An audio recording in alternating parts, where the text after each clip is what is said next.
Since 1896, there have been 29 modern Olympics hosted in 23 cities. The next one's going to be in Paris in 2024, and it will be the French capital's third time as a host. By modern Olympics, we generally mean the Summer Olympics. Even though the Winter Olympics has become a force of its own, the Summer Olympics is what people tend to think of. Where did it all begin, though, and why? You might have this vague idea that it all kicked off in ancient Greece. And you'd be right, but why were the Olympics created in the first place? The most accurate accounts point to around 776 BC in southern Greece at the city of Olympia. While it's most likely that the games were taking place well before then, our most reliable historical record points to the late 8th century. BC, of course. Simply, the Olympic Games were created as a tribute to the god Zeus. Although much of ancient Greece was often divided over a wide variety of issues, Zeus formed the bond of Greek people as he was worshipped by all.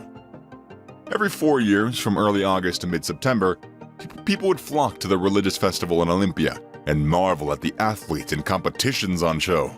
Olympia was regarded as a special site, and it was home to the highest mountain in Greece, Mount Olympus. Yeah, this 4-year interval was known as an Olympiad, and it was still used as a time reference today. Over 50,000 people have made their way to Olympia in the early years, and the Olympics was renowned as the ultimate tribute to Zeus. The games themselves were for the highlight of the festival. However, the main purpose was again to celebrate Zeus. The Temple of Zeus featured a huge gold and ivory statue of the King of Gods, and the entire site was decked out in sculptures and shrines. A highlight of the ancient Olympics was the sacrifice of 100 bulls. The ashes were then presented to Zeus on a massive altar made from the ashes of previous sacrifices.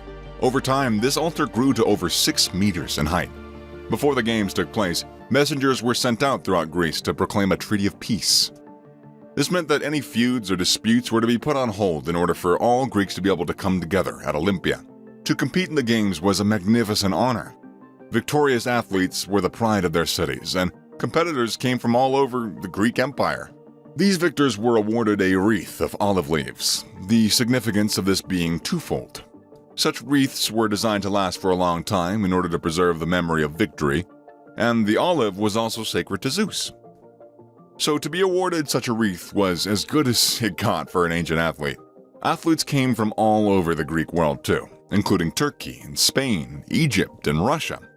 Sports that we will see today, like sprinting and boxing and marathons and wrestling, were all a part of the original ancient Olympics. Running a variety of distances was a key feature, as were brutal events that combined boxing and wrestling with few rules. The pentathlon was soon added, and it featured 5 sports: running, discus throw, javelin throw, wrestling, and a long jump. While today's modern pentathlon has changed slightly, it's a pretty good example of how much tradition the modern Olympics has retained from the Olympic Games. Even the Greek names marathon and pentathlon remain unchanged in respect to the original Olympics. As was the custom in ancient times, slaves and women weren't allowed to compete. Married women were also banned from attending the games, although they were permitted to own chariots in the wildly popular chariot races. Only men, boys, and unmarried women were allowed to attend the games. Nevertheless, eventually the Roman Empire rose in power. The Romans seized control of Greece. The existence of the Olympic Games was under threat. Emperor Theodosius I saw the games as a dangerous celebration of paganism and was keen to get rid of them. In 393 AD, the games were officially banned by the Romans in order to promote Christianity and Christian values. So, it remained that way for hundreds of years, and the games were almost forgotten. Almost. In the late 19th century, the modern Olympics were created. While the ancient Olympics came from religious origins, the motives for creating the modern Olympics were a little different. Pierre de Coubertin was a French educator and a historian of aristocratic stock. He was fascinated with the idea of using sports as a way of bringing people together peacefully. Throughout the Renaissance years, much of Europe was enamored with Greek concepts. Greek-influenced summer games and celebrations were held throughout Europe, with the aim of enlightening and spiritually enriching the participants. The idea of reviving the ancient Olympics was thrown around, but not acted upon seriously until Coubertin came along. He was convinced that a 4-yearly world sporting event could serve as a self-empowering promotion of peace and prosperity within the global community. After much persuading, he was able to get the world governments on board, and in 1896, the first modern Olympics took place in Athens. The Olympics were reborn, and there was plenty of acknowledgments of the Greek traditions of the past. Most events were held at the restored Panathenaic Stadium, which hosted similar events way back in 330 BC. 13 nations joined the revived Olympics, which showcased an exciting blend of traditional and modern events. These ranged from wrestling, sprinting, and gymnastics to cycling and shooting and weightlifting. The modern-day marathon was born as a 40-kilometer run. It followed the same path as the run by a Greek soldier in 490 BC when he spread the news of victory over the Persian army. In a perfectly scripted finish, Greek runner Spiridon Lewis won the gold medal, as Zeus looked down approvingly, I assume.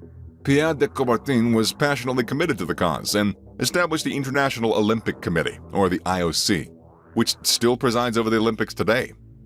After the setbacks of World War I, the modern Olympics continued to grow in popularity and spark global interest.